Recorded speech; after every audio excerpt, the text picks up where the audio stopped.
Because here at Straight No Chaser, one of the things we also do is we also work through some of our basketball therapy. So Straight No Chaser, we're about to work through some basketball therapy with Coach Hill. So I've got to share this story. I don't know if Coach Hill is going to remember this, but I'm going to share this with our online community. Summer '87, I transferred in from Mendel. And I moved to Dalton. One of the first people I met when I moved to Dalton was Michael Clark. You went to Thornridge? Oh my God, Coach, you're killing me. You're killing me, Smalls. You just, now the story hurts even more, the dagger. So sit back and relax. I got you. Okay. Yeah, oh, you're killing me, Coach. Oh, the daggers, you just stuck the dagger in even more. So, summer '87. I'm sorry, Stan, I didn't know. Oh my God, Coach, you're killing me, Smalls. So, oh my God, you forgot all this. So, '87, I transfer in, I meet Michael Clark and some other guys. They came to my house in Dalton. We playing ball, and Mike was, I think he just graduated. So he's telling me about, the squad and everything. Get in contact with Coach Flaherty. Come into the summer camp. So you had summer camp with all the guys and all the prospects. So I can tell you who was in that summer camp. You had the sophomores and you had incoming freshmen. The sophomores, I transferred in, but the sophomores in that camp, me, Dave Parker, Mark Bannis, Marshawn Shepard, Kendall, Alvin Pickett, Big Mike Davis had just transferred in that year. He would play. A couple other guys. And then the freshmen, the incoming freshmen, Danye Richter was in that camp. People don't remember Danye. He was in that summer camp as well. Troy Ivory, Pat Tran, Diallo Phillips. So, I mean, we're in there rocking and rolling. This is the first time I met you. I'm really did I run the camp? No, it was Coach Flaherty. So here, wait. Okay. Let me so jumping ahead. So we in there playing. Coach Flaherty's running the camp. All I see this guy come in. I think you're the strength and conditioning coach. He got the tank top on, muscle swole, got the little Isaiah Thomas shorts on. I'm not gonna dish you, Coach. I'm not gonna call him wait. I'm not gonna call him the Daisy Dukes, but we gonna call him the Rocky Duke. He had the Rocky Dukes on, walking in the gym. So Coach Flaherty's pointing, and I see him. You and Coach Flaherty talking. He's pointing at different guys. He points at me, and I'm thinking, okay. So I'm like, who is that? I'm thinking the strength and conditioning coach or something. They're like, oh no, that's Coach Hill, sophomore coach.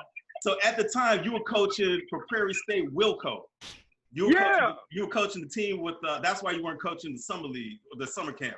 You had Wilco. You had Harry Bell, Arnell, Wright, Clyde Hopkins, Kendall, Phil. So you were coaching that Wilco team. So that's why you didn't coach in the summer. So fast forward, so I'm thinking, okay, all right, I'm good, and Flaherty loved me because all the things that you mentioned, could play defense, could defend my position, coachable, worked hard, understood basketball nuances and things like that. So I played football initially. So I don't remember exactly what happened, but it was I don't know if our season had finished or if Coach Zakula came and pulled us out of practice. And it was cool. Wow. Yeah, that's what I'm saying. So he pulls the guys out that are going out for the or that want to go out for the sophomore team. And it was me, Eric Evans, a couple other guys. I can't remember some of them, but I can't remember everybody. Donald May might have been there. So Donald May.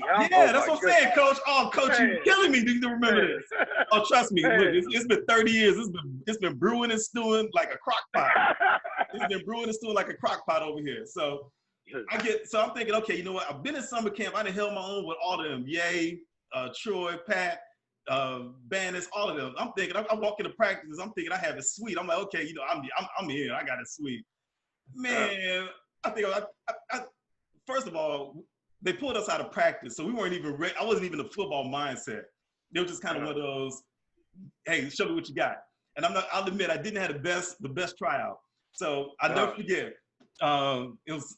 If you've been in Thornridge, for the people at home, you've been at Thornridge. Thornridge has an upper balcony where they have a little space area in the gym. Yep. And they had a cheerleading team up there, and the girls going out for dance. And I did something, and I thought it was nice. And I'll never forget, he stopped it. And he came over. He said, "Son, is it your lady friend? Well, I'm sure she'd like to see you do something out here, son. Because anybody that knows Coach Hill, everybody's son. I think she'd like to see you do something while you're out here, son." I was like, man, I got so small. And you got that voice that carry, coach. So I'm sitting like, oh, man. So, oh, man. Yeah, so, and then when I did make it, and again, I admit I didn't have the best, I didn't have the best day that day. You know, I just wasn't on my square. You know, and everybody's like, man, you didn't make it. So here's how young and petty I am as a sophomore. I'm like, I ain't gonna speak to Coach Hill for the rest of the year. Like I'm gonna hurt your feelings or something. So what? I had your girlfriend watch you? Is that no. The girls were up there trying out for pom-pom dance, and I did a move. And I looked at her like, yeah, and then you stopped everything, and you came over there. What is it, son? Is your lady friend? And everybody, your voice carry. I busted you out. Oh man, I dry snitched you. Oh man, right, you dry snitched me. Oh man, so I was like one of the last ones cut. So I was like, man, all year I'm like, I ain't talking to Coach Hill. I ain't talking to Coach Hill. Like you really cared. I think y'all went like 27-1. But yeah, I cut you. Yeah, and people were like, man, people were like, man, Marshawn made it over me, Kendall Jackson made it over me.